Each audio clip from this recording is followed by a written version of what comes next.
Një pjesë e këngës duket se është shfryerje personale ndaj ish-bashortës së tij, Arbenita Ismailit,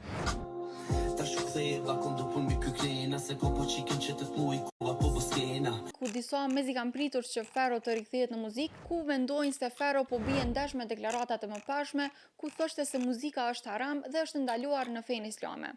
Së fundmi, reperi Feronit Shabani, i njohur si Fero, ka rikthyer të gjithë vëmendjen e publikut pas një periudhe të gjatë largimi nga muzika. Kujtojmë që para 2 vitesh ai kishte deklaruar publikisht se do ta lërë muzikën dhe të fokusohet në fenë islame dhe familjen. Në një mesazh të gjatë ai kishte thënë se po kalonte nëpër disa sfida personale dhe se kishte filluar të studonte fenë islame e ku për të u bë e qartë se muzika është ndaluar në islam.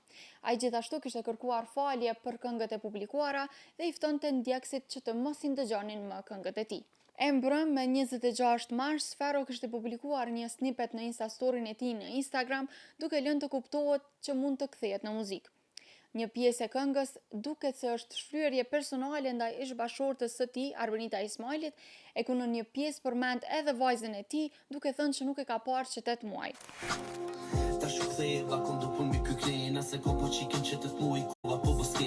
Përveç thumbimeve edhe për estradën, në tekst përmendet edhe avokatja Arbenita Ismailit, e cila njëkohësisht është motra e presidentes Vjosa Osmani.